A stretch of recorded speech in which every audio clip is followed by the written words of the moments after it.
Um, anyway, so the agenda today, we're going to go through the background, um, because this is all going to be about the guidelines, all the different types of guidelines and how to make it work for you. We're going to cover the web content, we're going to cover user agent, we're going to cover authoring tool.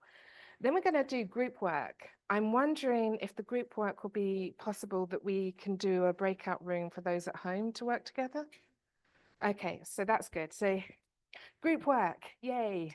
The in-person versus the online. And the online people are probably going to do way better because I'm going to end up gossiping about the tacos we had for breakfast instead. Then we're going to cover what you discussed and then how to map the guidelines practically. And that's including using the working groups as part of the W3C.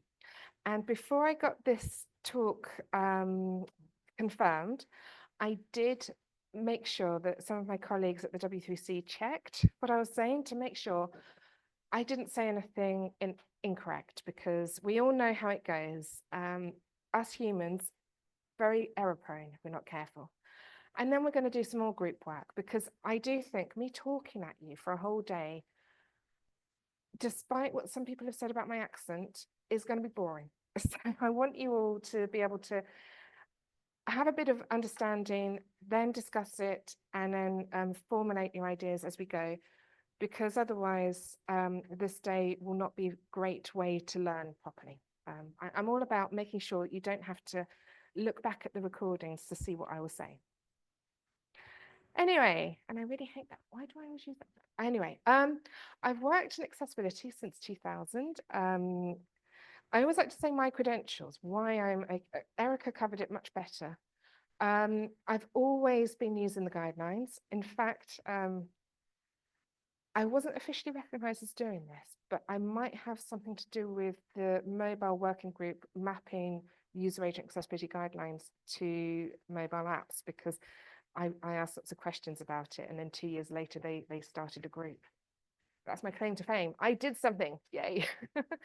And I've also been teaching people to do audits with me. I work with freelancers or crowdsourced testers where I give them training as they go, because getting people in that have learnt bad habits, it's so much easier to train fresh. But not just that. I also think I want to make sure that we have more people coming into the accessibility world, because I'm really old now. And if we retire, then we'll lose all that knowledge. And I'm also an invited expert at the W3C. So apparently that means I give value, I think. That's what they say, or I do work. Um, anyway, I'm never sure where to click on this. So background. So the Web Accessibility Initiative, the history. Most people know the majority of it, I'm sure. It was founded 1994 by Tim Berners-Lee, mainly because there was a consortium of people each coming up with their own versions of accessibility guidelines. And it was very difficult for all those different guidelines to get a consensus of what was valid. Because we all do it, don't we? We create our own rules for testing. And you'll meet someone else and they'll have a different set. And then you'll be like, oh, actually, I've completely forgotten about that. Or what you're doing is really rubbish. We all do it. And the W3C was created to try to reduce that contention between different experts. So the Web Accessibility Initiative, the one that's in charge of publishing all the different guidelines, was created in 1997. There's a lot of dates in this slide, I'm sorry. So WCAG 1, or Web Content Accessibility Guidelines, was first published in May 1999. And we're in 2025 now, so it's a little bit old. Not as old as me, so it's okay. And it works with Web Accessibility Initiative, Accessibly Rich Internet Applications, or ARIA, as we'll call it, which is a recommended standard from 2014. Although if you ever look at their guidelines, they're always a working draft. They don't publish things as much. We don't mention it to them. So when I see them later, I will not mention this to them, that they should publish things. But basically, the web content works with ARIA, and I'll cover that a bit later as well. It's not always about being a single source of truth. It's about other items can help enhance and help on here. Then we have the user agent accessibility guidelines, and that was published in December 2002. So that's like, not much later. I mean, only 3 years later, because the web content is what's rendered and user agents what renders the content. Then we have the authoring tool accessibility guidelines, and that was first published in September 2015. And that's because it wasn't at the time when the web content was being released as frequently done. But these days, we've all heard of this thing called WordPress, where there's lots of tools out there that help you publish content for the web. But what governs those tools? That's the authoring tool accessibility guidelines. And here we go. I've used an image here from the W3C by Michael Duffy. So basically we have, and I'm going to see if I can get my mouse to playable. No, it's not going to do it because I'm trying to be clever. Oh, I think I got it over that. No. Okay, well, anyway, what I will say is, so we've got the content. That's the WCAG part. And I know people say WCAG or WCAG, and whatever you say, it's not wrong. Everyone's got their own interpretations of how to pronounce acronyms, and I say WCAG because WCAG is like saying SQL is squirrel, Anyway, WCAG content, that is what's rendered. That's the content within the screen that people are looking at. So here, the content is the slides itself. That is the content part. But the authoring tools, that is something the developer side, bit of the tester side. Those are things, like I say, WordPress. There can be applications. Who's had experience with Dreamweaver? We all loved it, didn't we? It created really atrocious websites, but that was an authoring tool. And obviously that was before the days of ATAG, because no one has those lovely scrolling banners anymore, I hope. Was that just me? Okay, that was just me. And then we've got the user agent. That's the content or the application that renders content to browsers. Or if you're a mobile app, the mobile app harness, the bit that's deciding how accessible content is.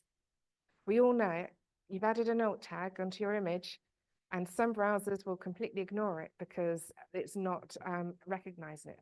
Not very frequent, doesn't happen so much anymore, but there are issues between, say, Safari and Longdesk, which is not recognized at all, and then Chrome, where it is recognized. And that does shape how we do things, because if we know that something's not supported by a browser, we tend to recommend an alternative, when technically the browser's not being true to the user agent accessibility guidelines. Anyway, so yeah, and media players, we all love those as well, but with their lovely bits. So that was a high level overview, just to give a bit of guidance. Please shout if I'm going too fast. I have had about 4 coffees and I'm slightly jet lagged, so I apologize if I'm going 12 to the dozen. But there's a lot of random facts at the moment, and when the group work, that's when the important stuff happens, because I take a break. I mean, no, because you guys get to talk about what I've said. So the web content accessibility guidance, I'm always trying to be accessible with my slides. They're quite wordy because I always explain the acronyms. How many times have you gone to an accessibility talk and no one does that? And they just assume you know what it stands for? Anyone? Anyway, so I know it's a AAA requirement, but I always do it. So I have a lot of notes with this one because there is a lot more dates and so on here. So first guidelines, 1995. There were over 38 different web access guidelines from various authors. Can you imagine trying to be accessible? And one of the 38 says, well, you're not accessible according to my guidelines. That was pretty much what it was doing. It was great that people wanted to be accessible. And it was after after the 1994 Second International Conference on the World Wide Web in Chicago, where Tim Berners-Lee first mentioned disability access in a keynote speech, that everyone suddenly got really interested. And it's great when people are interested, but they got unified by the Unified Website Accessibility Guidelines with the 38 different versions. Some people, I forget what, I think they call themselves ninjas. There are some people that still use the Unified Accessibility Guidelines. And those unified 38 different web versions that were unified were published by the University of Wisconsin-Madison. Version 8 guidelines was published in 1998. So the first published guidelines were 1998. But as we know, the W3C were like, no, we're going to have a new version, and that's WCAG 1 that was released in 1999. So it became a recommended version on the 5th of May 1999. And in February 2008, oh yeah, I keep forgetting to click, sorry. I'm just talking. I was like, oh yeah, I was going to click through these. So I'm caught up. So in 2008, an independent group updates the standards still. So the WCAG 1 is still used in some countries as a legal requirement. It's great, isn't it? So there are still some standards being updated with WCAG 1, but we have version 2, which is, where's my mouse gone? Okay, I think my catchphrase this year is going to be, where's my mouse gone? Because it's going to keep happening now. So WCAG 2 was suggested in 2001. So as you notice, 2008 people started updating WCAG 1, and that's because WCAG 2 was published 7 years later, almost 8 years later, in December 2008. So it's one of those things with the W3C. People do complain about the speed. It has been noted that it does take a while to get updates, but that's because you've got a group of people trying to come to a consensus, and it's very difficult to get people of very different backgrounds and different advocacy to come to agreements. So another thing, outside organizations, it took the ISO standards, or International Organization for Standardization, to accept WCAG 2 as a working standard in October 2012. So it's published 2008, and then the legal side adapts it like 4 years later. And Europe, this European standard, which we all probably love and hate at the moment because of the European Accessibility Act, they adapted WCAG 2 in 2014. And in 2026, we'll be accepting WCAG 2.2. So if anyone's trying to get European accessibility standards under their belt, stick to the latest. It's just easier. I've had people say, but they don't support it now. But it's like, but they will do. So isn't it good to sort of be ahead of the curve? I don't know. WCAG 2.1 was published in 2018. So that is almost 10 years after WCAG 2. And when WCAG 2 was first released, mobile wasn't thought of because everyone did things on their desktop. So when it came to accessibility on the mobile, the first screen reader was released by Apple for the iPhone just after 2008. So that meant no one was using mobiles for browsing the internet until just after WCAG 2 was released. So all the guidelines were written with the desktop in mind. We all know and love, don't we, the 144, the text resize option, which they all say, it doesn't apply to mobile. Yes, it does. But there's a lot of it because it was written with the desktop in mind, the standard staying in one place desktop. So things like the color contrast with the large text. This is one that the one normative rule that I will tell my team to ignore. Large text is less easy on a mobile screen because you've got a smaller screen. Stick to 4.5:1 because if you've got a moving screen catching the sunlight, a strong color contrast is really important. A lot of the mobile experts do say the AAA requirement of 7:1 for contrast is better on a mobile. So I'm doing the in between. I'm just saying large text shouldn't be an exception. Unfortunately, sometimes clients will read things and then disagree with you, and you have to just take it like a grown up. Anyway, so and WCAG 2.2 was published in September 2023.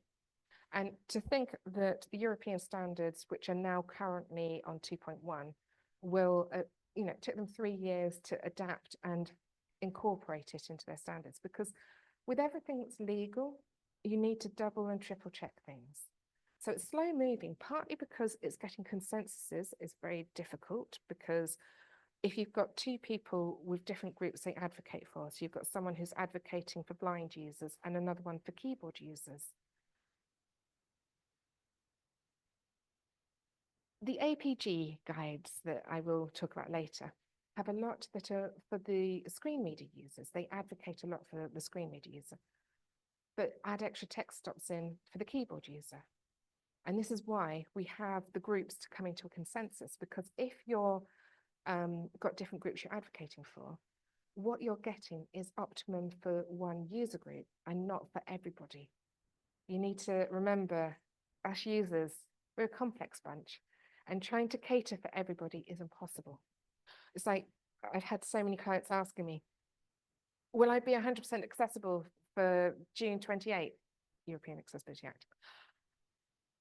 I always answer with a smile and go, that would be lovely, but no.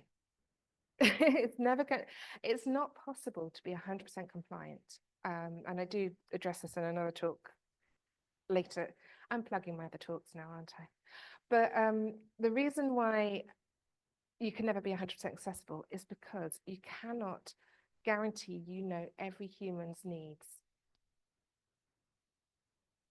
So yeah, anyway, that's just my little, and I try to explain it to them. I'm like, we're trying to go for the blockers, the ones we know will stop a user from proceeding. That's the thing to focus on when you're trying to get to compliance, is making sure normative should be secondary to the user experience, I believe. But also the normative sometimes is what people require, and normative is meeting the guidelines as they're written.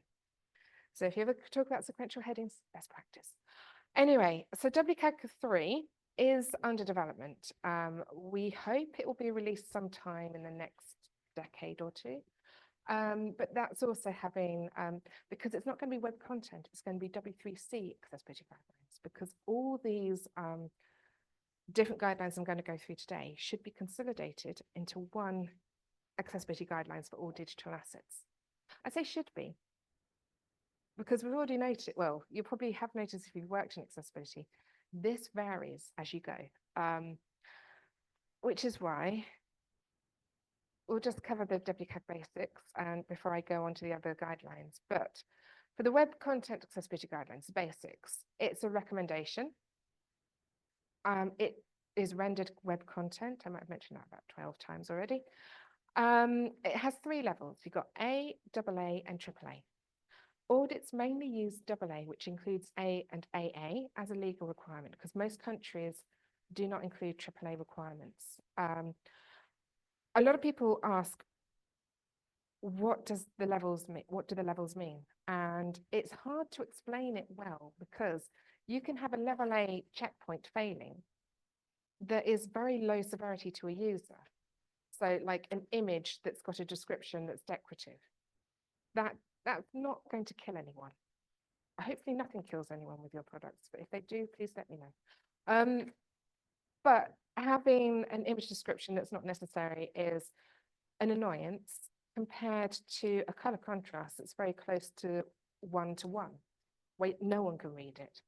And that's a AA requirement. So I think it was Eric who wrote an article about this, about how A covers majority of users are affected, AA most users, and AAA the edge cases.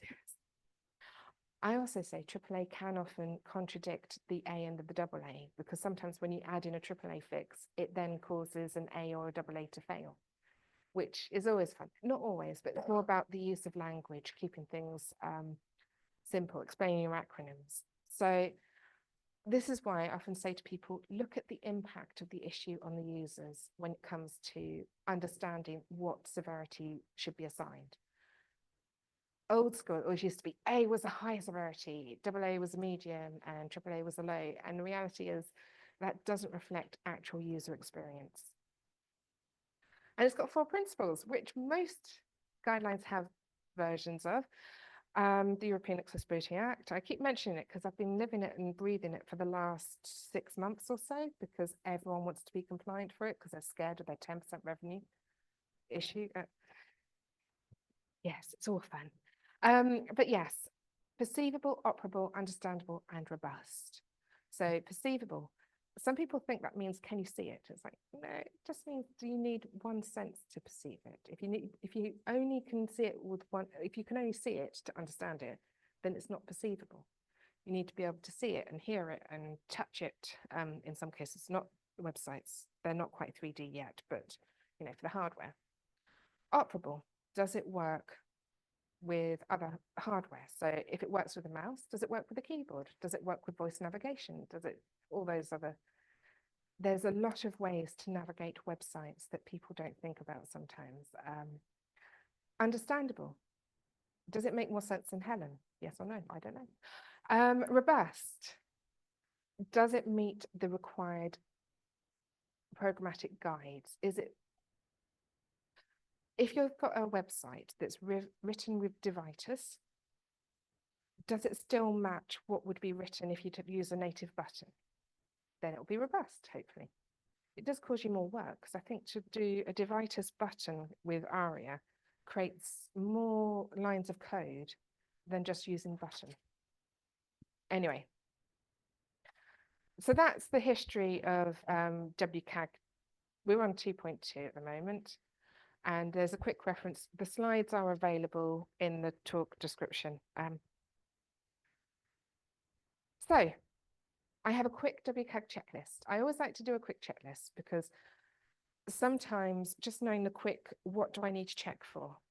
Because if you go through all 55 A and AA requirements, it's a lot, especially if it's new. If it's not new, then you probably know all this. So does assistive technology work as expected? So if I use a screen reader, I tell developers a screen reader is a developer's worst nightmare because it will quickly tell you if the developer knows what they're doing. It's great. But things like the keyboard is assistive technology if you can't use a mouse. Are they following industry specifications? I added that one in because I did have one of my friends say, why are you saying that, Helen? What are the industry specifications? Like I say, HTML5, if you've got a button, use HTML5. If you're using ARIA, make sure that you're using roles that are correct for the component that you're building. That's following the specifications. There's a lot of specifications out there, but I've found if you follow HTML5 with your web content as your guidelines, you're more than likely to have something that's reaching, never going to be 100%, but reaching compliancy until people start adding tab panels and accordions, then you're in trouble. Anyway, if customized items are used, do they follow industry standards for the items created? So again, if I have a tab panel, do I hear the visual relationships if I'm using a screen reader? Can I navigate it with the keyboard, or are they using some fancy way to interact? It's all about what are the expected outcomes and do you match? Because one thing I've noticed is sometimes people introduce keyboard shortcuts, but they don't tell anyone. So it's great. They've got all these ways to navigate, but they don't tell anyone how to navigate. So I often say, if you're going against the norm, just let people know. It's so much easier. Are colors strong enough to understand meaning or words? Yes, my color contrast. I say my, because obviously I butchered it into ignoring large text. But I always think, if I have to see it to understand it, are the colors strong enough to understand it? So the placeholder text, we all love it, don't we? Nightmare, yes. How clear is the language used? And those are my quick checks. And there's the WCAG 2.2 in detail, nice screenshot to say, oh, look, I went to the website. I think I've moved my mouse up there. So WCAG 2.2, for anyone who's not aware of how it works, there's a few new guidelines because 2.1 and 2.2 added in some mobile checkpoints that are specific for mobile. And 2.2 also included some for the neurodiverse grouping or neurodivergent grouping for people that might not find things as intuitive. So it's backward compatible unless you talk about 4.1.1. Because it removes that one checkpoint. They've added 9 new criteria, things like making sure that help is accessible in a consistent way across the website. Can you log in and use copy and paste? Because some people actually disable that. It's unbelievable. But because it's things like consistent help, accessible authentication, a lot of these are more about making sure people don't make things more difficult for the everyday user, because then people that rely on a password manager will have more difficulty as well. So there's 2 level A, 4 level AA, and 3 AAA. I do have in the notes what they all are. So WCAG 2.1 and 2.2 added 26 criteria, and that's things like the single path. They've got 2.5, which is a whole new grouping, which is about how you interact with the screen. Do you need to go in a straight line, do a specific path? And then they added the dragging movements in 2.2, because sometimes you can scroll, but if you keep your finger on the page, but you don't have to have it go in a straight A to Z line. You can go all over the place and it'll still, as long as you've got it held, but that's a dragging movement issue. And we all know that scroll bars are a nightmare because that's user agent. There's also 1A that I think is very apt as well. If you have multiple forms where you repeat adding in the same content, we've all done it, haven't we? Yes, that is one that's called out as not being good. And there is one, they were only added up for understandable groups, and one success criteria was removed from all WCAG 2.2. I did say it was all 2.x because I thought the errata removed it from 2.1 but 2. But if you look at the guidelines, there's still 4.1.1, the passing one, where browsers actually fix it for you, so there's no point in testing it. It's still there. So I made a mistake and someone pointed it out to me. Like I said, I had my friends vetting this to make sure I didn't say anything incorrect. But yes, 4.1.1 was removed because the technology meant it wasn't needed. If there is anything failing, it will be a different checkpoint. So that was why it was removed.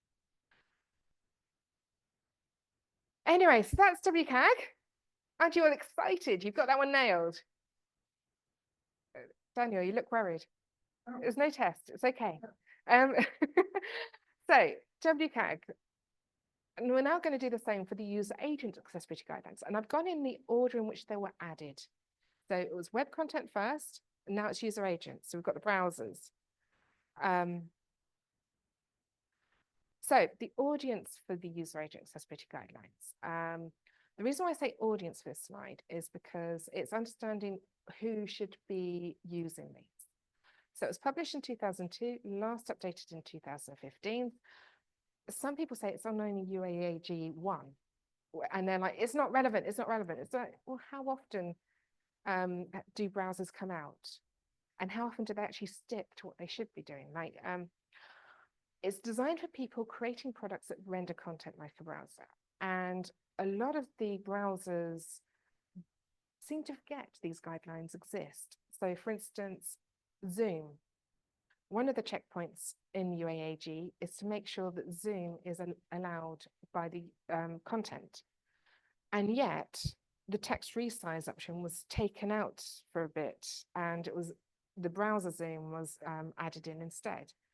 And they've re-added it into some where you can change the font size, but they went against the guidelines basically. and Helen tutted at them very loudly. They didn't hear me. They just heard the industry people telling them off, I think. I don't know.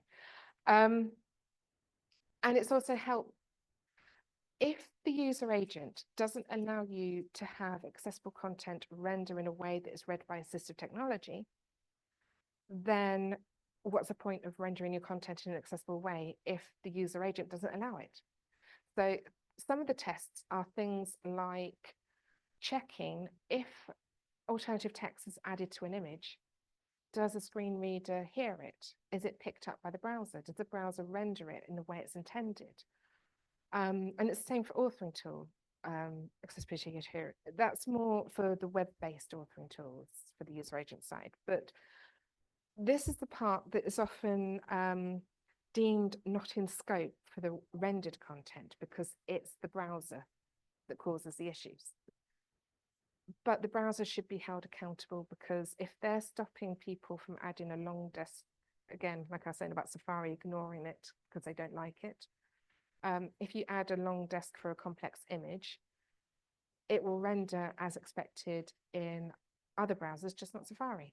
And it shouldn't be that they don't meet the industry standards because they don't agree with it. It should be they meet the industry standards and raise a ticket if they don't agree with it.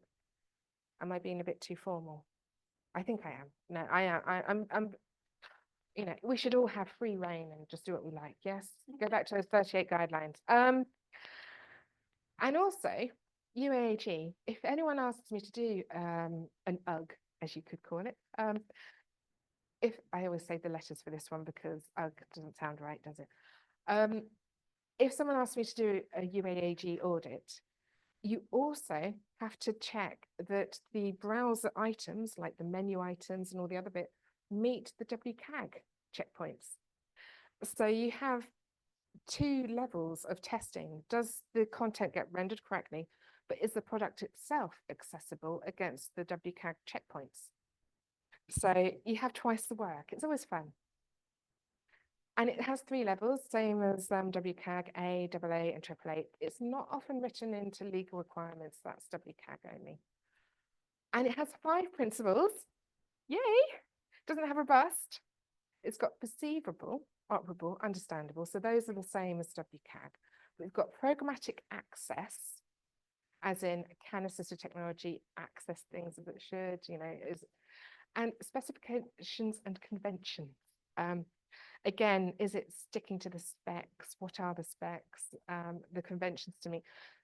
A bit like with WCAG, where you've got section 5 that no one ever talks about, which is about making sure that you're not creating extra confusion. Like I had my team find a product that it had an inbuilt voice navigation feature that had a key phrase that if read out would activate it.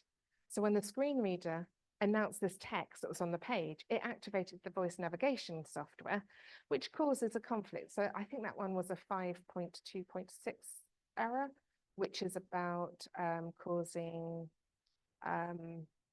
don't cause interference with the, you know, basically don't do that. So, but yes, and I think it's important for us to understand the 5 principles because if it's new to you for the user agent accessibility guidelines, thinking about the other bits that how it works helps a lot. So I've done a quick checklist for all of them.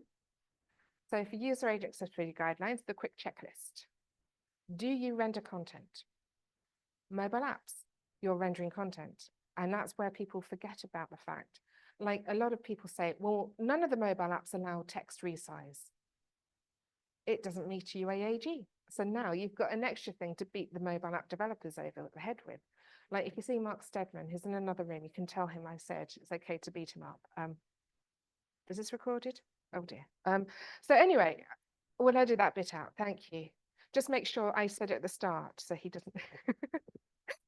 Okay. Oh dear. I'm now jumping all over the place because I got a bit flustered there. Must make a note. Don't tell people to be mean to others. Yes. Right. Do you allow the user to amend the default size or colors? this is something the user agent accessibility guidelines do mention, that colors, focus indicators, because that's another thing with mobile apps. I know that people say Android apps do allow focus indicators to change colors, but if you've got a legacy one, it could take them a long time to actually have to rebuild it from start to add it in. It's not always as straightforward because of the fact they didn't think about this when they first created the application. And yes, the default, because I'm all about the zoom. We've all had those moments where you're reading the terms and conditions in an application and you can't read half of it because it's tiny. No, just me, maybe, I don't know. Does accessible content get rendered accurately to the accessibility tree? So like I was saying about the image descriptions, if I'm adding accessible content with page titles and so on, am I able to get the same intended experience with a screen reader in the browser I'm creating? When I get my team to test browsers, because I have actually had that experience recently, I have to get them to rethink how they're thinking about the testing that they do, because it's the same testing, but what's at fault. So if you know you've got an accessible web page, and I often say to use, sometimes I think, I don't want to say their names, but competitors, yes. There's some examples out there where you know that they've got accessible guidelines. Oh, did my battery die or something? Sorry. Okay. Oh, okay. Yeah, basically poke us with a long stick if I stop being heard. Okay. It could be we've gone for a coffee break, who knows? So when you're doing UAAG testing, you have to think about what's at fault.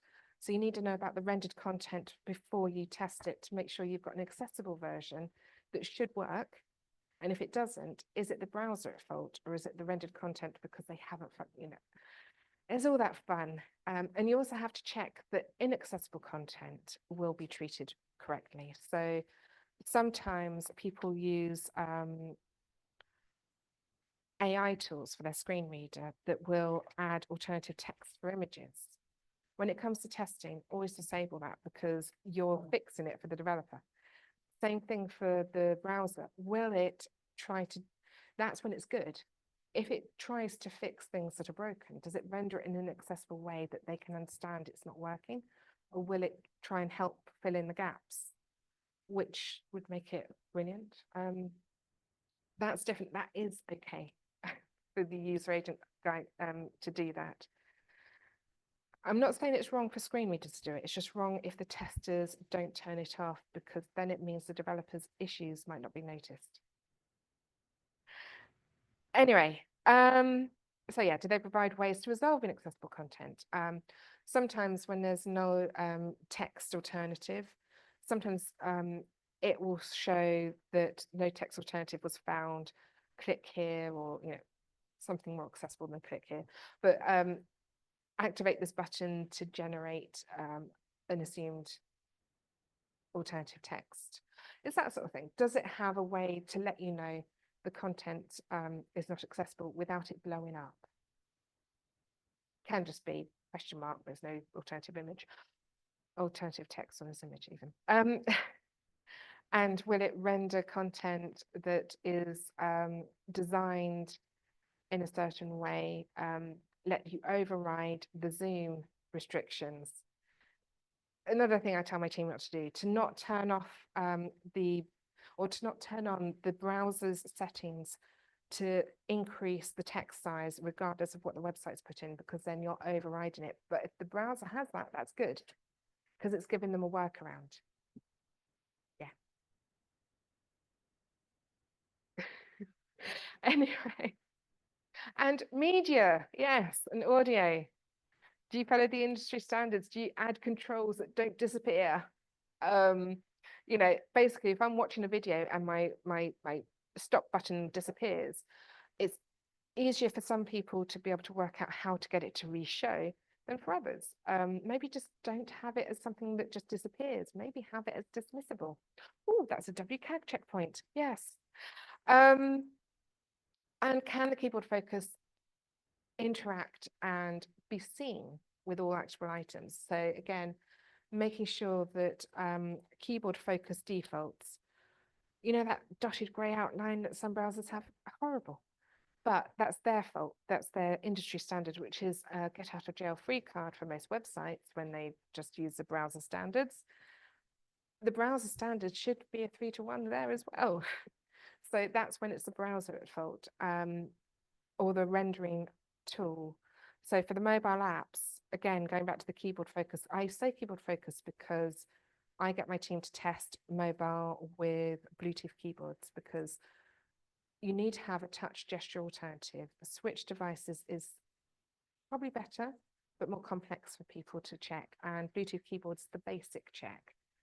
And if you can't see where you are, it does make it very hard, and you've got different controls. And anyway, if you don't think about that when you're creating a user agent, then it's going to be, I have to admit, after working with several clients that have not thought about this until after they've had an audit, and then finding there's actually no way to physically do it without completely restarting, creating the app, I have given them that as a low severity, as long as they can see something. iOS does give a workaround to the users where you can change the color combinations, but Android, APPT, mention Android has a user setting. Haven't found it yet. Maybe it's because I've got a Pixel 6a. I don't know. Anyway, and what help is available? Remember I was saying about the keyboard shortcuts we can introduce? Letting people know how to interact, what you can do is important. You need to make sure you tell people how to use your product. I know to you it's intuitive because you're living and breathing it for years on end, and everyone should know it like you do. Yeah, it doesn't fly. You have to make sure that whatever your product does, even if it does the industry standards, just have a page that says we use the industry standards. An accessibility statement goes a long way to help people know how to use a product. And if it's something more complex, like letting people that create rendered content know. So if you're creating rendered content, to know that the Zoom text can be done by adding this control in, you know, even if it is industry standards, goes a long way. It means that people are more likely to use your browser because everyone is able to do what they should do. I'm quite an idealist. I do think everyone should just be really good. So, UAAG guidelines. This is a long one. I'm just going to click through this. So, I've got perceivable, alternative content, missing content, highlighting. So, like, you know, how do you highlight where you are? Text configuration, Zoom. Volume configuration. If you've got like media playing, is it dependent on the system? Like we had an issue with the Zoom volume here. Yeah. That is a volume configuration. It should be independent on your device, so that you can set it for the item at fault and not have to change your device to mute. Synthesized speech configuration. We've all got them. Every time I apologize to people, my English accent activates one of them. I'm not saying it because she might start talking at me. But yes, if I use synthesized speech, does it interact correctly? Use a style sheet configuration. So you know the checkpoint for changing the spacing, the tools that you use there. A lot of users who have preferred formats of color and text sizing, this is where their user style sheet should be allowed to interact. When I was testing the browser that we were asked to check, you couldn't use the bookmarklet for text spacing because bookmarklets weren't accepted. And I spent a day trying to figure it out until I realized basically they had a list of favorites they called bookmarks, but they weren't bookmarklets, and I couldn't actually do it. So they disabled that functionality. Can you imagine if you want your websites, when you're looking at content, to always be in the format that you find easiest to read, and they won't let you do that, you're going to use a different browser. That's just me, anyway. Orientation in viewports. Can you switch the zoom to portrait? And yes. Again, another one that these mobile apps ignore. And they say, oh, no one else does it. So if they jumped off a cliff, would you jump off a cliff? That's what I say. They always go no, but I reckon they would. Alternative views. So that one I'm not 100% sure on, but I think it is more about the viewports, like is it desktop versus mobile? Does it allow the reflow to happen? Because some browsers won't allow that. Those are the ones that don't live for very long, I think. Element information. Can I find out if there's an alternative text? Is it there? And then we've got principle 2, operable. You can say there's a lot of space on this. There's a lot of text. I apologize. I just thought because this one's less likely to be well known by anyone, that I would just quickly listen out. Basically, for those who aren't here, I am looking at Daniel's face of confusion and oh my God, there's lots of text. And I'm apologizing a lot because I'm not saying a certain word just in case she gets activated. I have an iPhone with me. So, operable. Keyboard access. Can I interact with the keyboard? Yes or no? Sequential navigation. So if the DOM order in the content, in the rendered content is in a certain order, does the browser respect it? Direct navigation and activation. That's, can you click and so on. Text search. Is there a search facility? Like most browsers have Control F where you can find things in the content. Same thing for everything, really. Structural navigation, if there's heading, like this is one that hasn't been respected by a lot of browsers because there was that understanding that if you use landmarks, I think Firefox was going to allow keyboard users to use landmarks to navigate the content, and it never really happened. This is the checkpoint that probably inspired it, in the fact that if I'm using the keyboard, can I jump to the main content without having the content renderers adding a skip to main content link? Which should go a long way. Preference settings. Can I change the text size? It's a common thing with me. Graphical controls. Can I turn off images? Are there image buttons that I can configure? Time independent interaction. So am I able to override timed items? Flashing. Yes, I've been told I'm not allowed to do that anymore. So no flashing, people, okay? Is flashing catered for to disable it, to prevent, epileptic fits? Time-based media. So that's again, making sure that if it has to be like live media, is it rendered correctly? You can tell I need to look at these in more detail and I should have had more notes. I had no notes for this slide, I just missed them. Other input devices. So if I'm using the non-native, can it interact? Principle 3, understandable. This one is just a single column with the other 3 principles. There's less to them. So mistakes. We all love guidelines on mistakes, don't we? That's basically if a mistake is made, like spell checkers, are they available? Is there a way to render errors that is understandable? Documentation. Have we documented how people can interact? Predictable. I'm very predictable. What am I going to say now? Text size. No. Is it predictable? Is it going to be following the same conventions throughout? The worst bit is when you have one hierarchy on one page and you go to a different part and it's completely different. That's not predictable. That's confusing. Programmatic access. So assistive technology. Will the screen reader be able to hear what's on the page if it's set up correctly? Will the keyboard interact? That was it. That was. And then specifications and conventions. Follow specifications. That's one of my rules. Always follow the specifications. Yes. And that is, I don't know if anyone wants a quick break as it is 10 o'clock, maybe to get a coffee or anything before we go to the next bit. Does that sound good for the guys at home? So you get a quick beverage break. We'll come back in 10 minutes, I think.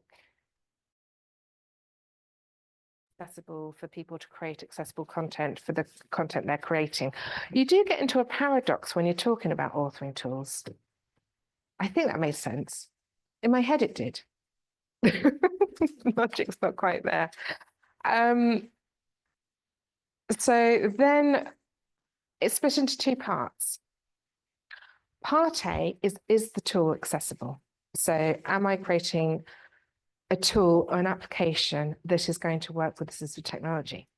Then part B is, does the tool let you create accessible content? So those images again, is there an option for adding alternative text, or is it not available? Because I know that some authoring tools I've used, you cannot add alternative text, and I had to use captions instead.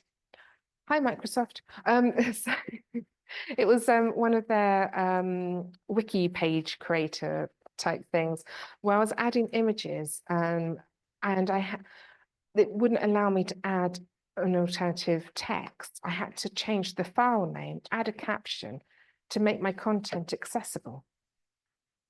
So yeah, that failed there, but unfortunately I didn't have enough sway to get us to change that. That was a different company years ago. I'm not going to say which one. So the quick authoring tool accessibility guidelines checklist.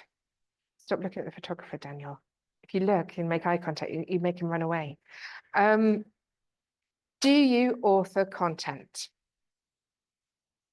If you're not authoring content, you don't need to worry.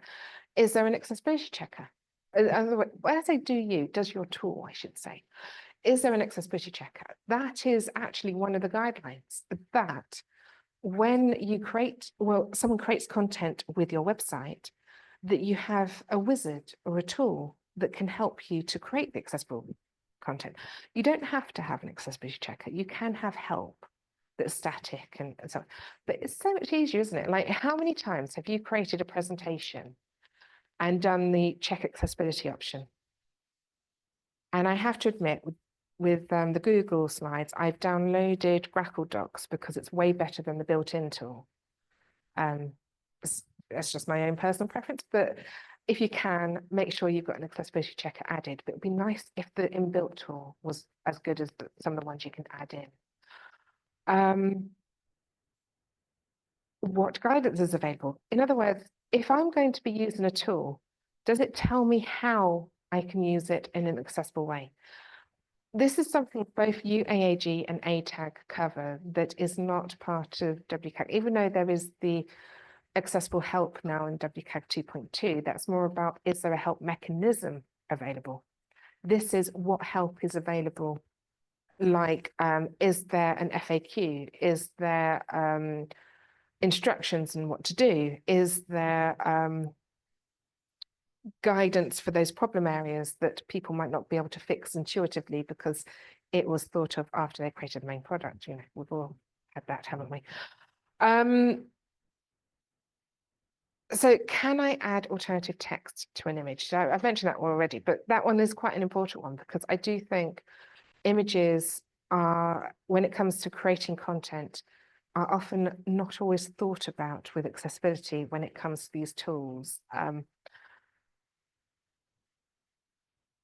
And are links styled using more than color alone? That is something within the content you're creating. The default is often set by the authoring tool. So the default is also a browser one as well. But in the authoring tool, if you're creating a link and it's embedded and it is just a change in color, and you can't change the colors to be more than 3:1 with the adjacent text and also 4.5:1 with the background. Can you add an underline? Can you make it bold? You know, all those things. That's an authoring tool that will help you to make it more accessible with the defaults. Sorry, you can tell I've had a few pain points with this. Can the keyboard focus all actual items? Again, it's the same with UAAG and WCAG. Can I access items? Each of them have their own ways of actioning these. So for WCAG is is a link rendered as a link, then it should be keyboard focusable. Whereas for UAAG is if a link is rendered, am I letting it to be keyboard accessible? And for ATAG, it's close to the UAAG side, but a bit of the WCAG, and making sure that other content, if you say add a link in with the content creator, is it made into an accessible link, or is it made into a link without an href? We've all seen it. And then it's not keyboard focusable. So sometimes it's not about the content being accessible, because you might have said, I've created this as a link. It's because behind the scenes, it's not doing it in an accessible format. We've all seen those lovely content creators where they're like, oh, we're accessible. And the amount of times they have ARIA rather than native HTML. They have hrefs missing from links. They have buttons without any keyboard classes. And that's because the authoring tool is not allowing for it. So yeah, and it does feel like sometimes developers don't have to actually code anymore. They just have tools that do it for them. Is that just me? I don't know. Maybe get some developers that can code. That's also helpful. Sorry, I've gone off on a tangent again. If I copy accessible content in, does the accessibility items get copied too? That is something with images. I know that when I transfer my Microsoft PowerPoint slides into Google Slides, if I don't upload it and convert it, the accessible items get lost. If I copy and paste an image with alternative text into Google Docs, the alternative text is not copied across, which means I have to go in a roundabout way. It should be, if I've got an image with accessible settings on it, like alternative text, it should just copy across, so I don't have to do it again. But yes, you can tell I switch between brands quite a lot. So, part A, make the authoring tool user interface accessible. Yes, so we all love this one. A1, the authoring tool user interface follows applicable accessibility guidelines. So that can be the WCAG part, making sure that it works as intended. Editing views are perceivable. Yeah, so if I'm editing something, can I tell that I'm editing? Is it heard by the screen reader? Is it visible? Is it programmatically set for the screen and other things? Yeah, are they operable? So if I'm editing something, can I use a keyboard? I've actually had that once where an authoring tool was mouse only. That was fun. Editing views are understandable. I'm not going to add to that because I'm making it more. And I do have a helpful link. The slides are available. And I did add a note about part A, is the authoring tool accessible to use and important to, I don't think it's just important to those that use assistive technology. It's important to every human, because I know I can use a mouse, as I am doing here. You can see people. I'm able to use a mouse, but I like it when I'm using forms to not use a mouse and use a keyboard and not have to jump between the two. So an accessible authoring tool makes my life easier. Yes, and it was just pointed out that someone said they're faster. So yes, that's always good. I just have billions of coffees to make me faster. So part B, support the production of accessible content. So fully automatic processes produce accessible content. As in, if I say this is a link, is it a link? I always feel like it's common sense, but sometimes because of this day and age with lots of bespoke items rather than using the native items, I think that's often the thing with authoring tools as well. They don't always think about the users that cannot use a mouse, because to them it's intuitive that everyone will just use a mouse. I remember once a client telling me something was perceivable because they could see it. And that's why I always say perceivable doesn't mean just seeing it. What's perceivable to one human isn't to another. So yes, authors are supported in producing accessible content. So that's the help. The wizards, that is a mention, it's a nice to have, not a need to have. But I do think having a quick checker, whenever I'm going through my slides, I'm always checking for the alternative text. And I always find the company template is the one that misses the alternative text in the images, and I have to add it in. I have told the company to add them in. Touch wood, they will listen to me soon. But I'm always, because, and also you have those moments where you forget one. You think you added it, you got distracted by random dog running past the window or whatever. Okay, just me. But yes, I was like the checkers to make sure I've not forgotten anything. And you're supported improving the accessibility of existing content. That one, wouldn't it be nice if on Slack, everyone was reminded to add alternative text to their images whenever they put an image without put. Everyone's looking confused. There is a way to do it. You can add alternative text to your images in Slack. It's called an image description, and then it shows as a note. And I'm often telling people at my company to add it in, especially when it's an image of text, when people do a screenshot of text, because you can use ChatGPT to transcribe for you. Unless it's sensitive data, then maybe not. But you can describe, because when I'm on my mobile looking at some of these images of text, it's harder to read because you get the arrows to navigate overlapping the text. Whereas if you've got an image description, it's just accessible. And you're creating content in Slack for other people to read. So wouldn't it be nice if you had a reminder saying, you haven't set a content description, would you like to, when you're posting something? I know it seems a bit like spoon feeding people, but sometimes it's needed.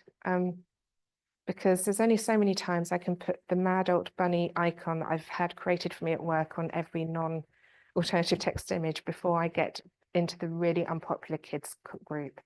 I have been told to stop doing that.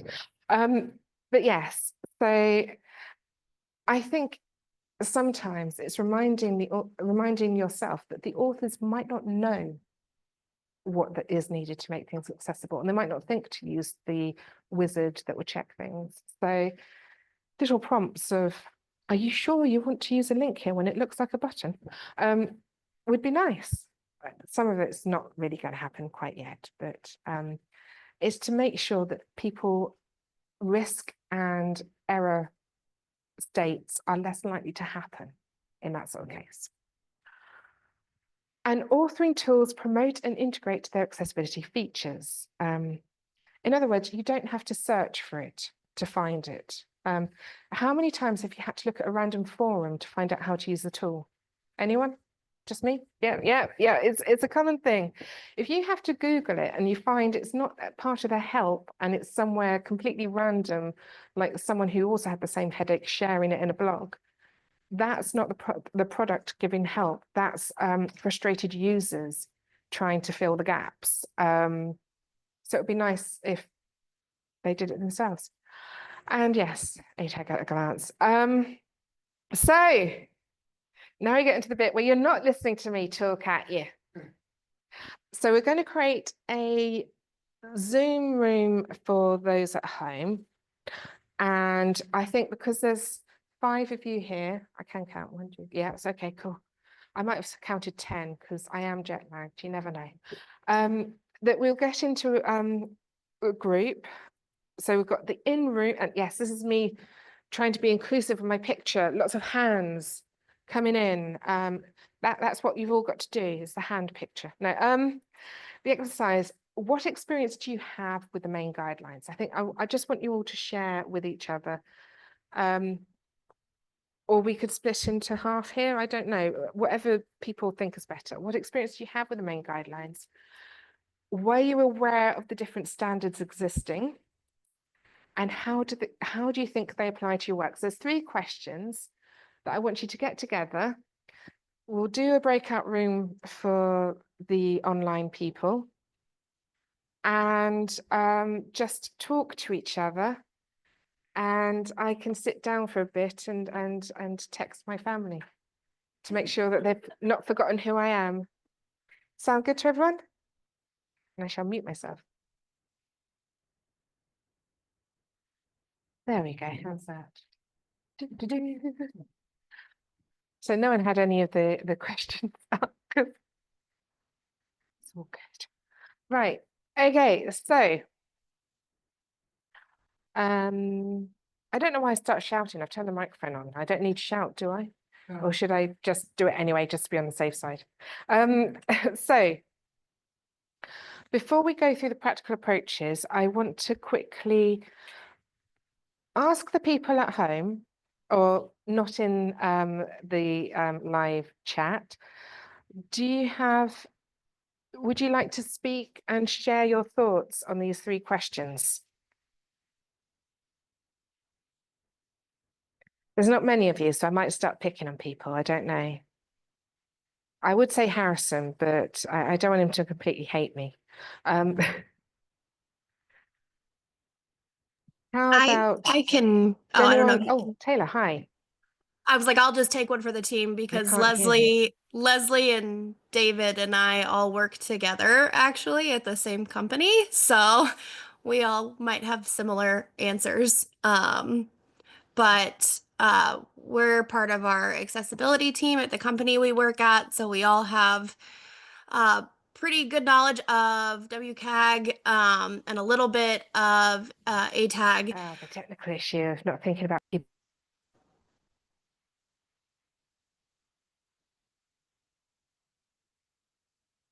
Were you able to hear me? Sorry. I don't want to.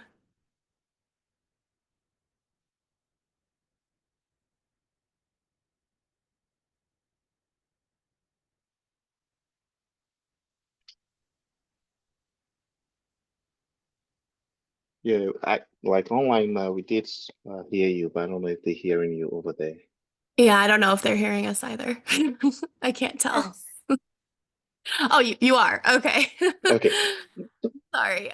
Yeah, so we have experience with WCAG and a little bit of ATAG. And I mentioned that I'm not super familiar with UAAG. And I think Leslie might have also mentioned that as well. It's not something that we've looked at before, but getting some ideas from this. And we mentioned that we liked to see an accessibility checker called out in your checklist for ATAG because we're getting ready to release our first version of our accessibility checker later this month for our tool that we work on. So that is all very exciting.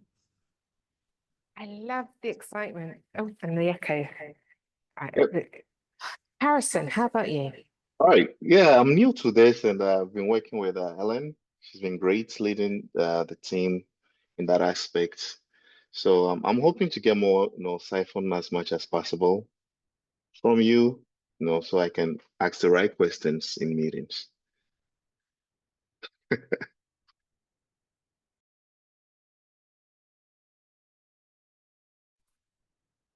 How about David?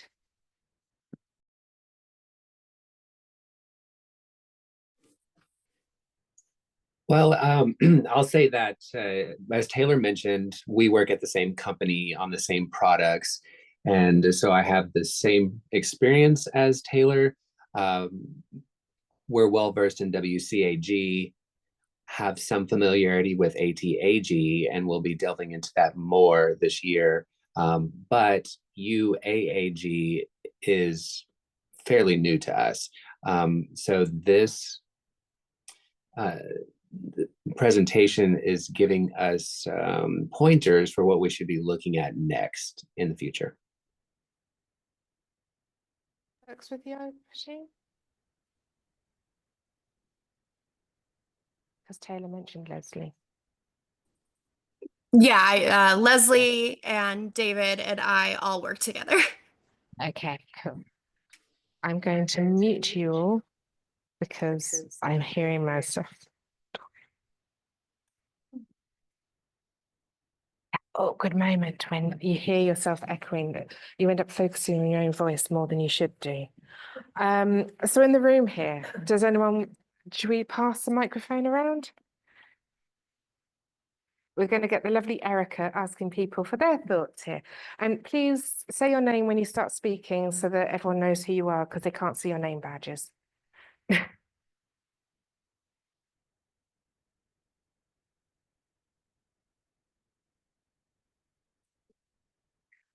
I'm Nikki, and I work for one of the state agencies here in Texas, and our experience is mostly with WCAG.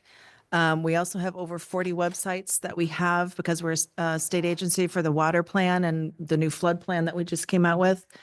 And so the only authoring tool, we have so many different authoring tools because we have sites coded in Sencha and Java and .NET, plus the CMS for an internal website. So being able to test all of these things and have it work, including anything that comes from Esri for our GIS applications, it gets very complicated. So it'll be good to come back with some of these additional things that we can look for as far as that goes.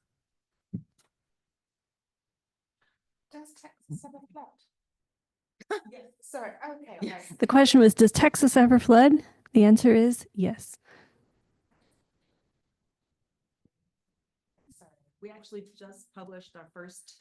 The first Texas state flood plan this year. So it's the first one ever in Texas. So it's a big deal. No, that's really cool. It's just the fact that whenever I visit Texas, it's always hot and sunny. There's no sign of rain. But then that's just one time of the year. Yeah, Texas is a place of extremes. Think of the Southern Outback. We're like the southern version answer to Australia. Multiple things can kill you here, all types of. Okay, good to know. Basically, I could die. That's fine. For those on Zoom, you're talking about how Texas is the Australia of the South. Any other feedback to the authoring or the tool questions? I'm happy for everyone to just ask because I don't like people to feel forced, but I also think it's nice to just whenever it comes to this sort of stuff, I know that when I'm in the W3C group I volunteer for, I was asked to Oh, that's right. I'm about to pass me the microphone so people could hear me. It's like I've got one. But yeah, I was asked to join the ACT, which is Accessibility Test Rules Group, by one of the creators of it, Wilco, because I tend to stop the people getting too technical. I do find it's very easy for the presenter to go off, and I do tangents a lot, we've probably all noticed, but to get too deep into the weeds. And I often like to be told I've not clarified something, or there's something that's not quite clicking because I've said it in a weird English way that Americans don't understand. I did make sure I used no U's in my colors, by the way. I hope you're proud. But in this group that I'm part of, I'm quite often telling the developers who get really technical with their speak to remember us non-devs and to keep it so that we can understand what's going on. So if there's anyone who's got any comments about the understandability, please shout either in the questions in Zoom or just please shout, basically. And I've lost my little chat window, so I have to try and get it up again because there's a message in there. I always find it's important that I don't miss anything because I'm easily distracted. Oh yes, the dreaded echo. Right, so I'm going to move on to the next part. I did think the group work would take a lot longer because I thought there'd be lots and lots and lots of people here. I didn't assume too much at all. I didn't know how many would attend, to be honest. People turned up, that's all I'm happy about. I did actually have one thought that no one would turn up at all and I'd be sat in an empty room for a day.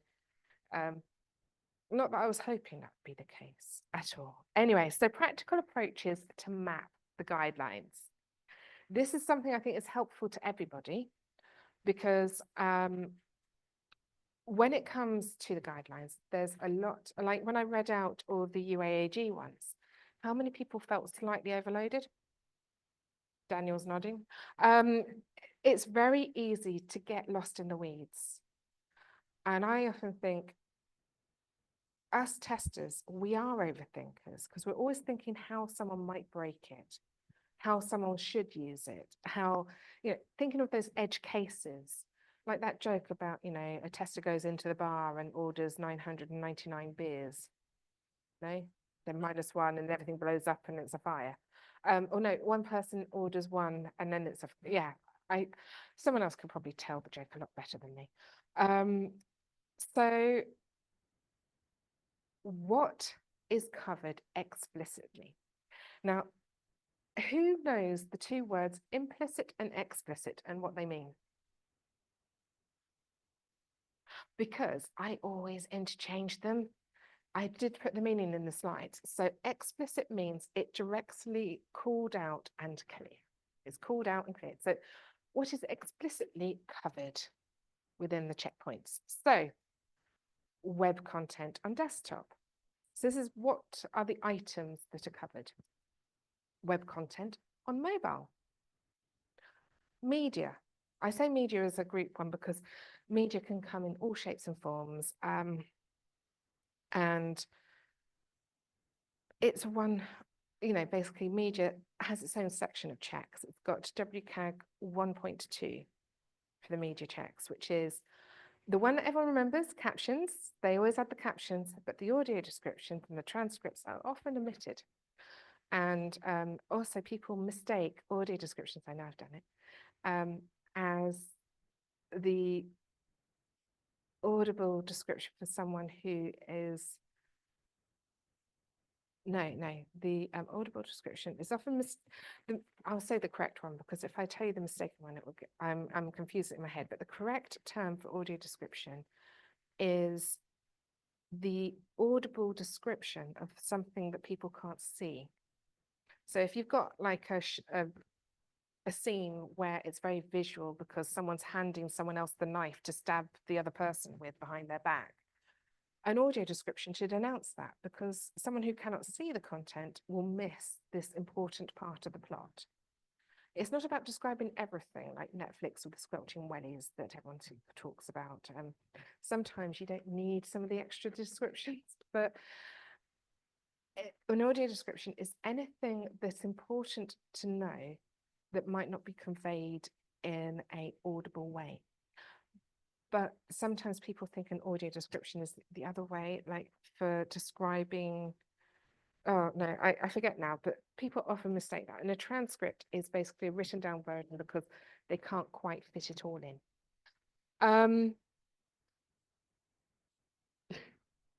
So Erica's clicking a cup. Cup is her way of saying, Helen, 5 minutes, no. User agents that render web content. Authoring tools that create web content. So basically, what is covered by all these guidelines was that previous slide that I should just go back to quickly. So we've got web content on different devices, media, user agents that render web content, and authoring tools that create web content. Quite simple. That's what's called out explicitly. So what is covered implicitly?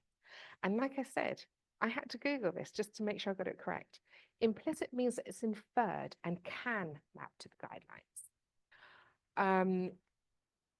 These are the ones that people will sometimes say are explicitly called out when they're not. Mobile applications. I've mentioned them a lot, but technically they are not covered by WCAG, but they do map to WCAG checkpoints. And it's just a bit of not getting too tied down into the detail. It's thinking about content that is rendered rather than web content that is rendered. It's how you phrase it makes a big difference. You do have UAAG and WCAG, and UAAG, I've done a link to the mobile accessibility examples from UAAG. The one that I mentioned at the start about how I contacted the W3C because they had a numbering issue on their checkpoints for the UAG. They misnumbered them, you know, and I let them know about it.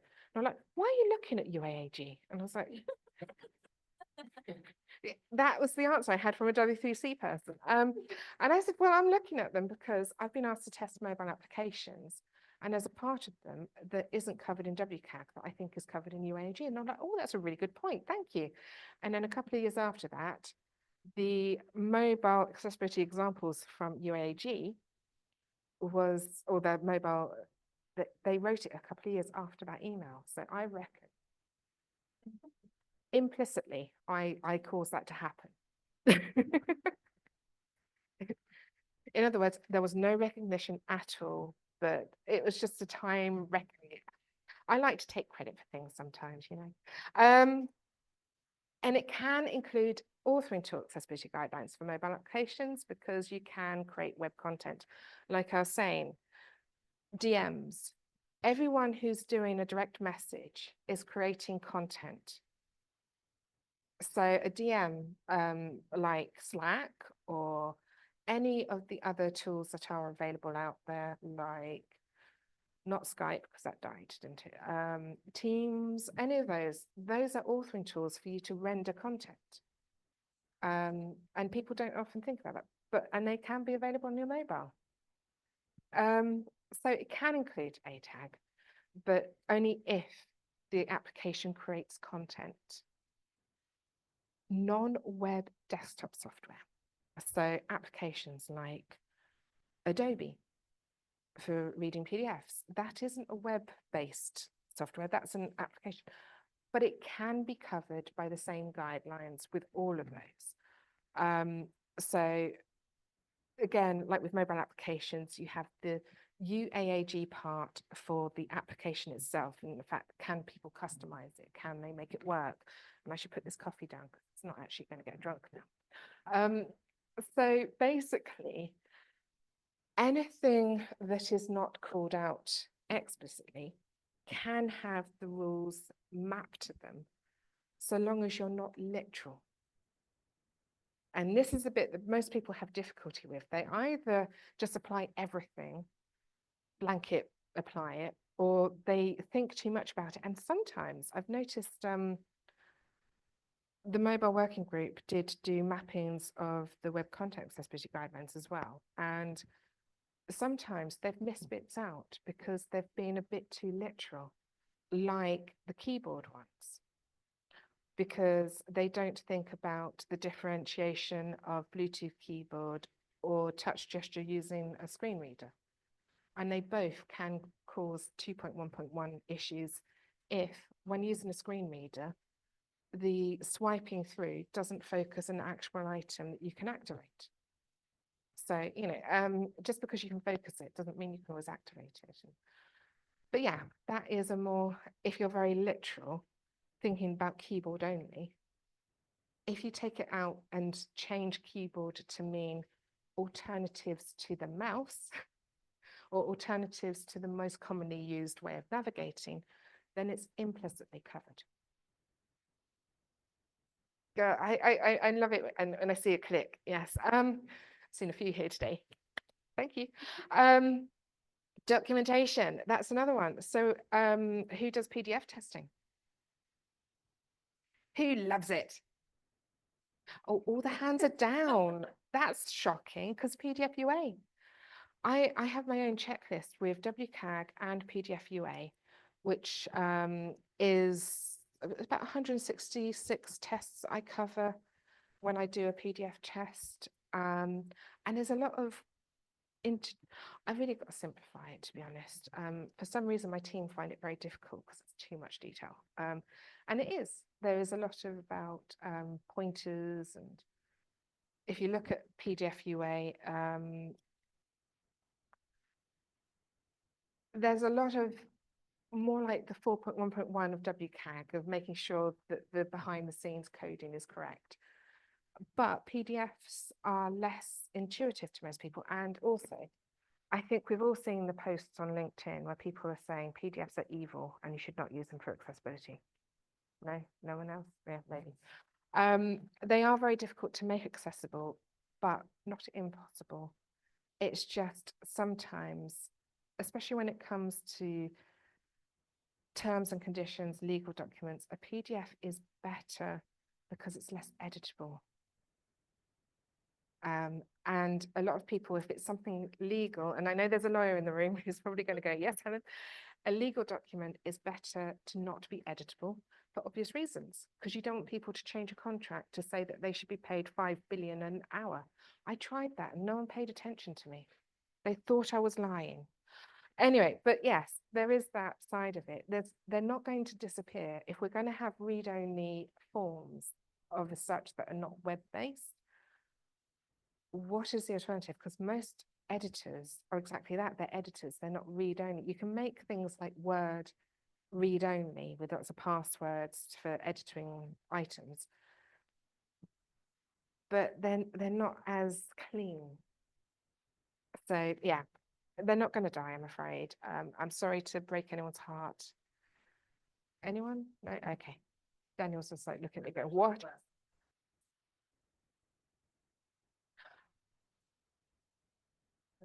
I've done EPUB and PDF, and EPUB can be more accessible because it's got its own screen reader, Thorium. No, the reader I use is Thorium, but it's got its own inbuilt screen reader, which works a bit better. But the checks that you pass, it's like with any automation, you can still say image description rather than actually describing the image, and you pass because you've got an alternative text. I love it. That's another talk I'm doing about AI, but anyway, it's like with everything, it all intertwines and it's all related. That's a great thing, and slightly reason why not many people love accessibility sometimes, because it's just like humans, extremely complicated, and there's edge cases for everything. I think we should just be more uniform and all the same. What do you reckon? No, it's not going to happen. Right, so how do I map the explicit and implicit references? And I've already given a few examples, like the naming conventions used. If it's saying in the WCAG things like keyboard, change that to alternative from the norm, or just try to be less about web content and more digital content, which is what W3C is going to be doing. It's taking out the web content references and be more about digital accessibility. And I think that's a way forward for now. I know the standards will catch up with us when WCAG 3 comes out, but until then, you can do that and you're still going to be able to be compliant. It's just making sure the more literal you are, the more likely when the guidelines catch up with you, the more work you've got later down the road. And I keep saying this to everybody. The more you try to stick in the now for what you should be meeting, the more likely you're creating a heap of work. Like with those keyboard focus indicators that aren't possible in the mobile apps. It creates more effort if you don't do it now. So, oh yeah, and I have a lovely picture of, I think it's a man thinking, could be a woman with her hair up, you know, it's a black and white, but they've got glasses, so obviously, you know, they're thinking, and they've got a light bulb above their head. So logic. I shouldn't have to talk about logic, but it's something that I think is sometimes missing from everybody. Just being logical about it. If I'm providing a service to people that's digital, it should work for all users. What are the main tools? Like I said, with my team, I get Bluetooth keyboard testing on mobile apps, which isn't called out. Not many people do it. A lot of people use voice navigation, which has a lot of, it can be more intuitive to work out how to get around it, whereas Bluetooth keyboard, either it works or it doesn't. So like I know that one company, they say do the voice navigation and call out the numbers of the items on the screen, and that's all you have to do to make sure that things are recognized. And I think actually interacting helps. So be logical. Think about your users. Think about what do they use, and think about the most common tools that help you. So screen reader, don't test every single screen reader available because you'd be doing exhaustive testing and you'd never finish. I tend to go for the ones that people don't have to buy. So I know JAWS is very popular, but it does have a fee. Whereas NVDA is also popular, but it doesn't use a lot of AI to add in the extra details. So it's more blunt with whether or not it passes. It doesn't have the AI descriptions and so on.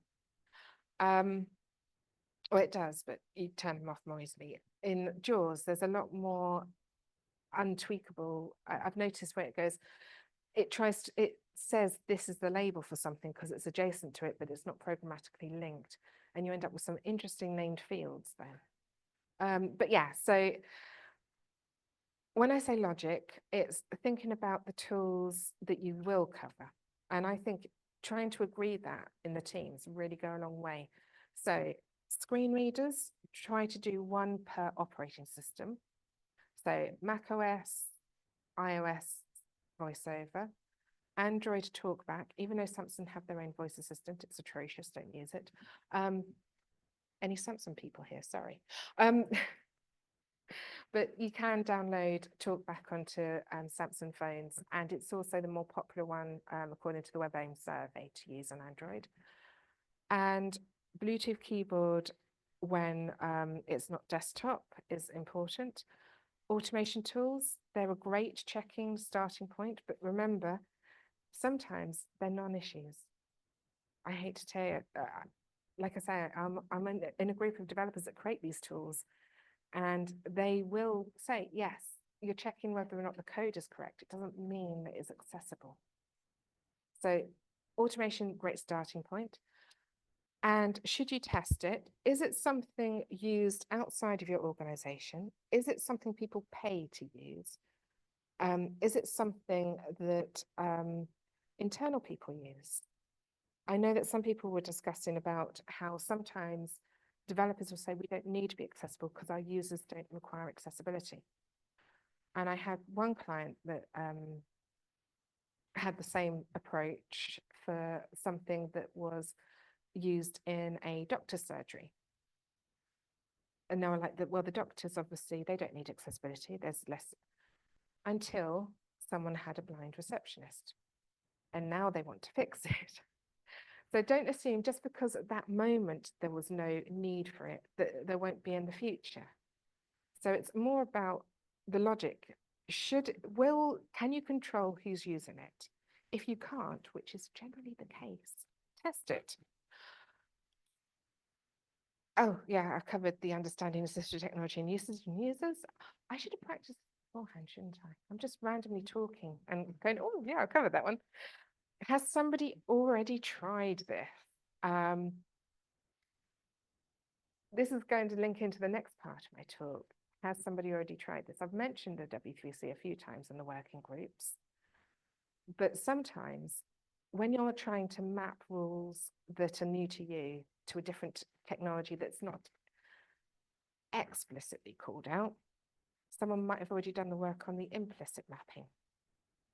Obviously, I will always disagree with them because I'm that kind of person. Apparently, I'm a little bit of a disruptor, but sometimes it's good to have the odd disruptor.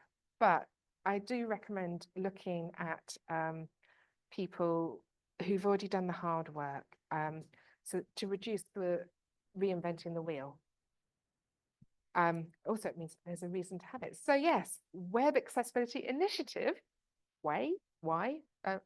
Yeah, why? Oh, why working groups? Has anyone had any exposure to the working groups? Apart from me mentioning that I have to tell them to not be too technical. Anyone?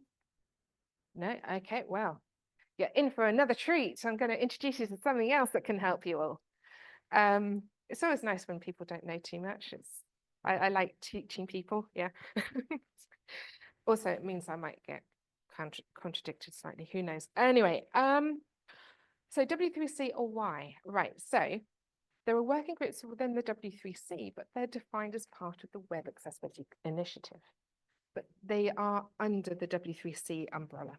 So some people say W3C working groups, some people say Y working groups. They're just, accessibility working groups. Doesn't matter who owns them, does it? But they're all technically owned by the same grouping. It's just the technically correct terminology. So they're a mixture. There are W3C employees. You'll notice that Sean and Kevin are around at the conference, who are employees. If you see Kevin, tell him I say hi. He loves me, really.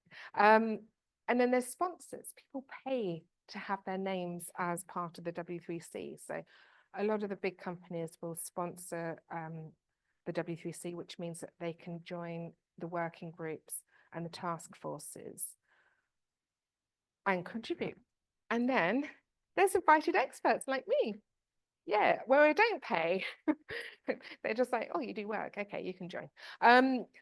Invited experts tend to be people that have a company that aren't a sponsor, but the work that they do within the community groups or the task forces are deemed more helpful to have you as part of the team than out of the team. That's what I was told. So basically I do work, so I'm an invited expert, but I like saying it because it makes it sound like I know lots of stuff. It's great. It's unpaid. Remember I was saying how long it took for these checkpoints to come across? If your company sponsors it, your company might pay you to do some work, but the W3C doesn't pay me to do any work. So when I'm doing work, it's when I've got free time between my paid job, hi Harrison, and my family. So it's my free time I'm giving up to do the work. I attend weekly meetings, although there's one on Thursday that I won't attend because, I'm going to be here talking to you guys. Maybe not you guys particularly, might be other guys. But yeah, the work is often unpaid. So that also causes some of the slowness, because if it's volunteer work where people are doing it as a passion project, or like me, so they can put on their CV that they're an expert, then it won't be as fast moving. And it includes the group hierarchy. So we've got the working group, which is the top level. So there's the silver or AG, the Accessibility Guidelines Working Group. That's the top level. Then within that, you have task forces, which tend to be the sponsors or the invited experts. You don't have random anyone turning up. The random anyone turning up are the community groups or interest groups. So there is a community group for AI tools where they've joined. They actually do sponsor the W3C to say how great they are. And as not AI, well, the overlays, they are AI tools, aren't they? That reckon that they can fix it all without a human intervention. Yes, there's been a bit of, so there's an interest group for everything, no matter how controversial. And there's community business groups. So when I say business groups, there's only one. But anyway, so the working groups.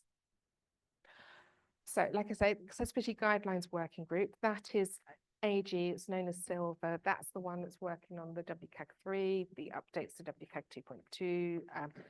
That's the group that will update the guidelines for the web content, or accessibility guidelines, which is non-agnostic or as agnostic? The one that doesn't have any affiliation with anything. They're the guidelines working group. But they tend to work on the web. Then there's Accessible Platforms Architectures Working Group, which and then there's the ARIA Working Group. Yay, the one that doesn't publish their specs and they're all works in progress, but you still use them. And then there's the Way Interest Group, which I've got a link for there, which is about, because I have to admit, the interest group, that is a forum that you can join to get the updates of what's going on. I recommend if you want to know the high level, maybe try to sign up so that you get the email notifications to let you know what people are working on, how many years it's going to take them, because I do have these timelines that are years long. It's great. Oh yeah, what I just said. So it's a mailing group. It's the SPAN group, the interest group. Right. So more detail.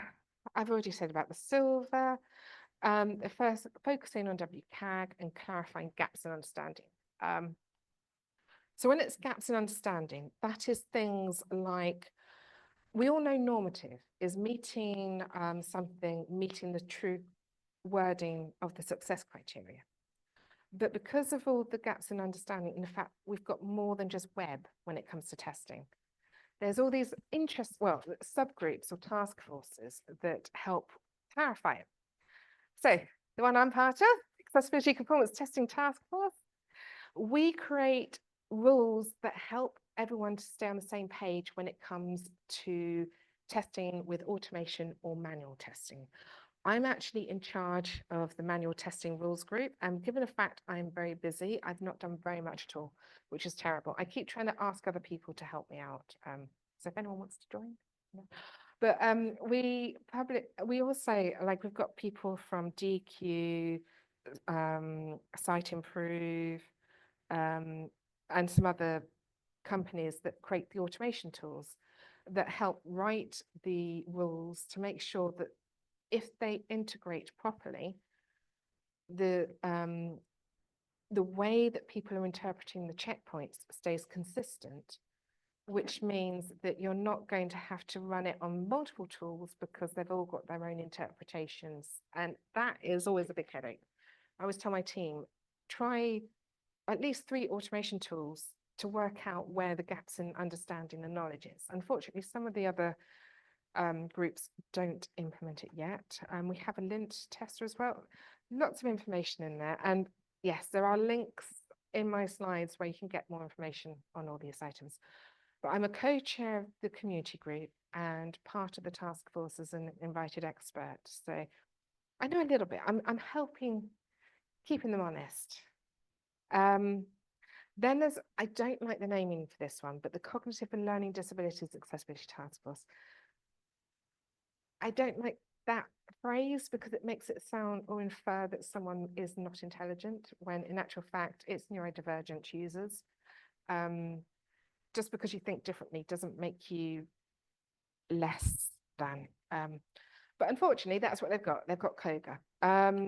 And they are the ones that have been driving some of the additions we've had in WCAG 2.2, where there have been some extra, like with the accessible authentication, allowing people to copy and paste in a field rather than having to remember their password. You know, that's a neurodivergent thing, which helps all of us because I've got one of those secure password managers because I can't remember all my passwords and I get told off if I have easy, apparently test 1, 2, 3, 4 is not a good password. I don't know. So I can remember it, I use a tool, and if that can't copy and paste it in, I'm in trouble. I have to type it out and it's always about 20 characters long and some random, yes. Then there's a low vision accessibility task force, so focusing on color contrast. I think they've been working on the new WCAG 3 algorithm for the success criterion for color contrast that's changing. And they're working on the algorithms and how to make sure it's reproducible, because currently color contrast isn't always as readable as it's inferred depending on combinations used. Like there's that discussion about how technically orange doesn't go with white, but lots of people have orange buttons with white text because it's more readable than orange and black that does pass. So they're changing the rules, but don't use them yet until it's all approved. This is what I'm telling people, because there's a lot of people saying, oh, we do WCAG 3 color contrast checks according to this new algorithm. It's like, wait until it's signed off, because you need all these people to sign off on it to make sure that what is being used is representative of true coverage. Because at the moment, it's like, do you remember in WCAG 2.1, I don't know if you do, but you might touch target. The size of the touch target, 44 by 44 pixels, was introduced as a level A requirement. But everyone in the working groups had a bit of an outcry because how do you fit that into some screens? It's not possible to have 44 by 44 pixels for every actionable item as a gap between, because that was the intention was to make sure people could always hit the button. The reality is, can you do that on a mobile? Imagine that the less space you've got, and you've got to have a paragraph with 3 links in it. It's often the terms and conditions bit where you've got the privacy policy terms and conditions. They would not be spaced that much. So it was moved to a AAA.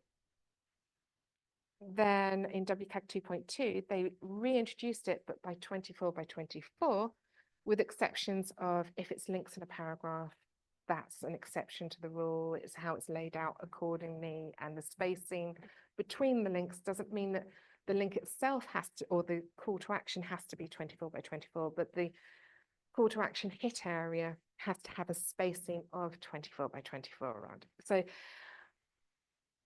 I'll probably cover this in a future slide, but anyway, that's basically how the W3C works, and the fact that you can introduce fantastic guidelines with the best intentions, but the reality of implementing it and getting it to work for all users requires the discussions that go on. Some of them you do have to have a bit of popcorn though, because it does get quite heated. It's great fun. And then there's a mobile accessibility task force, the one that can help with the guidelines of how to map UAAG and WCAG, because they've done a bit of work on it. And it's all common sense sort of stuff, that it's nice to have an official recommended document to refer to or group. Because I do know that sometimes buy-in from the developers and so on, if it's your own interpretation, they will probably use that as an excuse to not do it.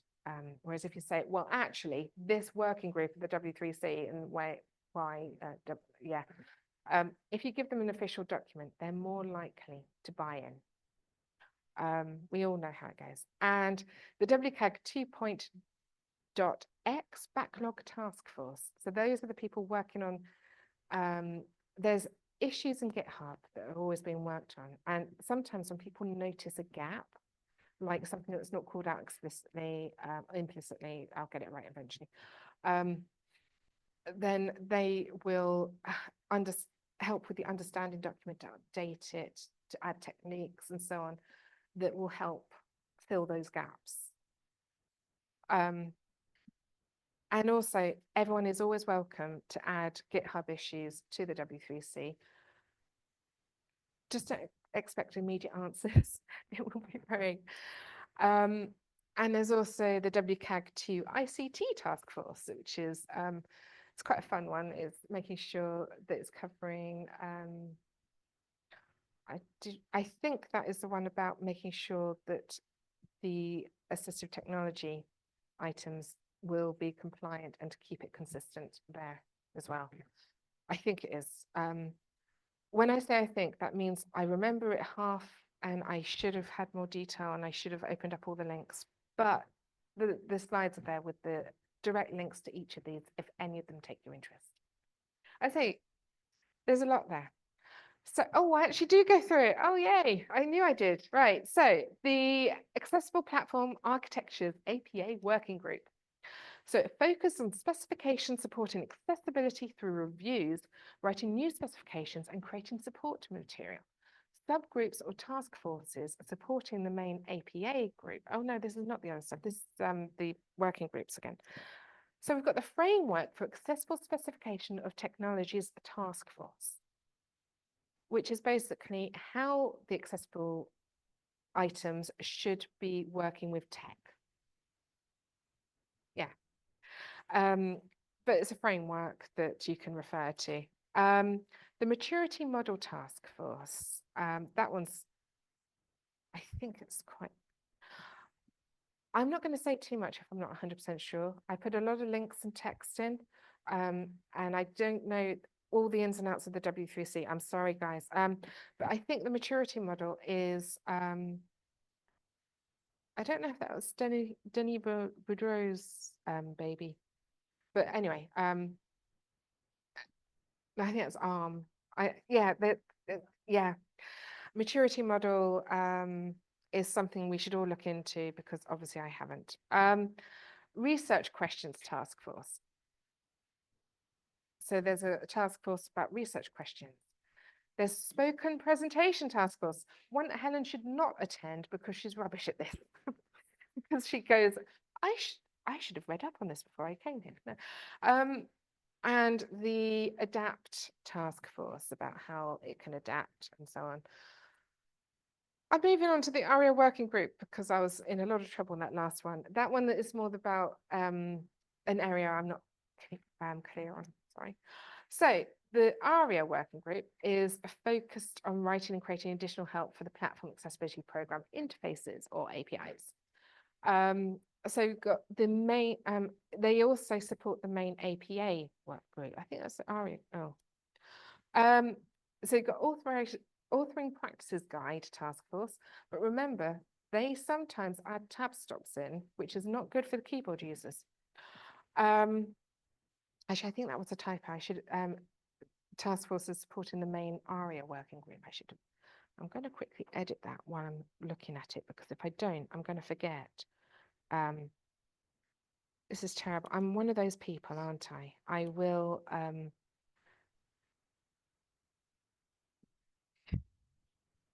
I actually do have right, so where was it?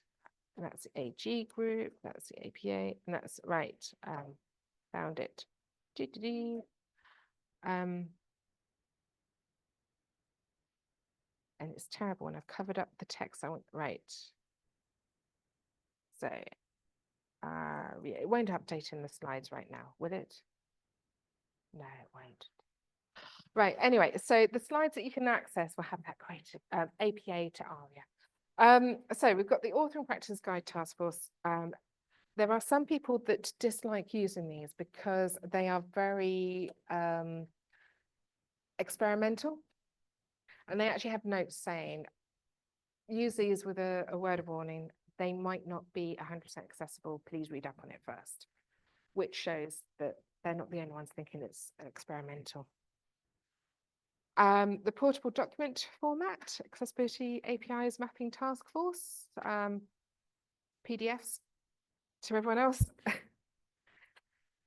And then there's community or business groups. Yay! We lost a photographer at boarding. There are many and some might be biased. Like I say, there is an overlay group that is icky. I don't know if that's a scientific term. It's just my term for don't like overlays. That's me. Any not listed can be created. So basically, if you think of a community group that you want to have created, you can create one because community groups are volunteers.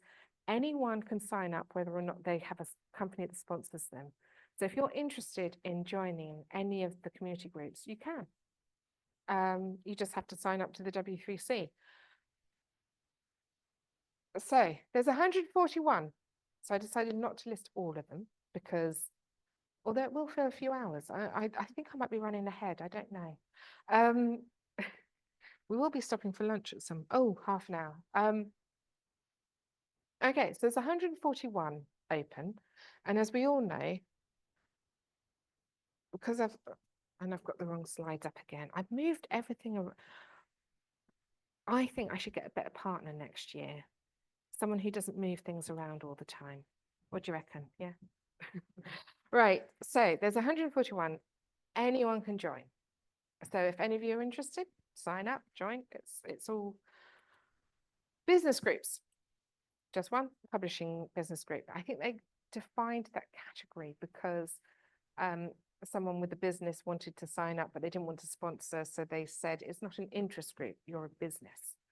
I think the publishing business group would be interesting because they keep telling me they don't have to be compliant for the European Accessibility Act. And I keep telling them they do. Just because you've got a large volume of content you create doesn't mean that you can bypass the laws. it's quite clear.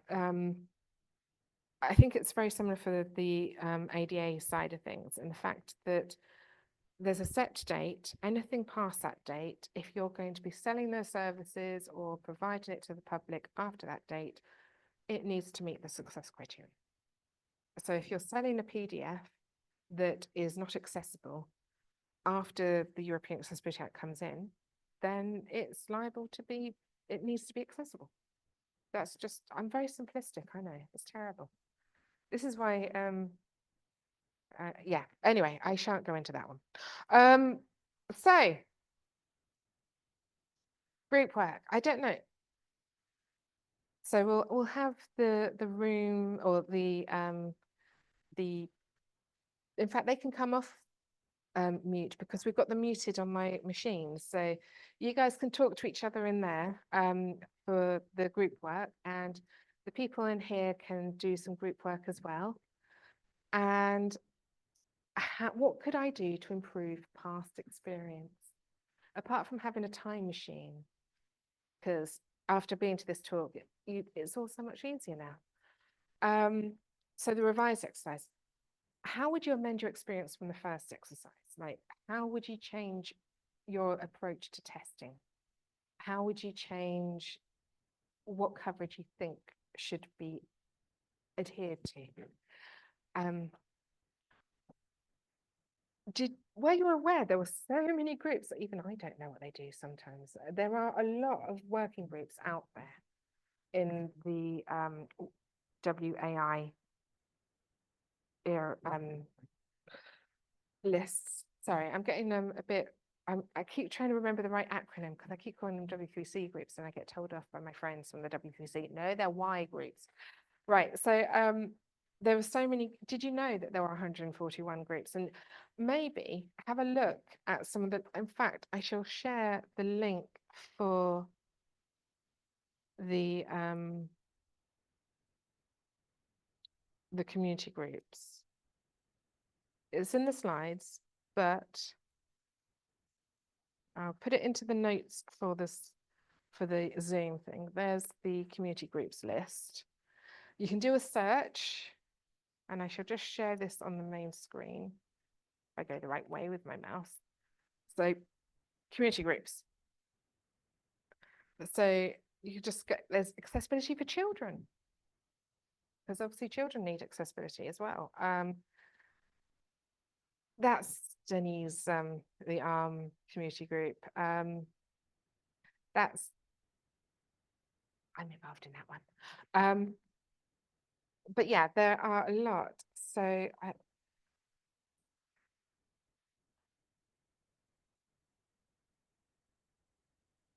oh, they don't call them, oh, no, they're not that daft. I think it's AI then. Yeah, I think that's the one, the AI Agent Protocol Community Group that. Yes, anyway, there's a search facility. Anyone can have a look through. It's the W3org groups CG search functionality. So you've got that to have a look through. Were you aware there were so many groups, even with all the official ones, with the working groups and the task forces, where I'm reading it going, I think it's that, I don't know. I did add a link to each of them in the slides so that you can look in more detail and realize where I've maybe should have swatted up just before the session. And what group would most interest you to join or review? So I'm going to give everyone 15 minutes. Well, actually, maybe I'll just give everyone until lunch. Is lunch 12, isn't it?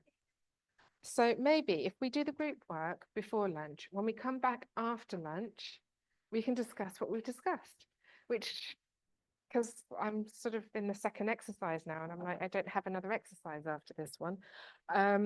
So yeah, group work now, or actual work, depending on what you want to do. And we'll come back after lunch at 1, is it? Okay, so those at home, if you want to discuss with each other, sorry, I keep saying home, you could be in the office. I forget people aren't always remote these days. people not here but are online, you have until 1 to either discuss this with everyone else or to look at the slides. I shall just share copy link.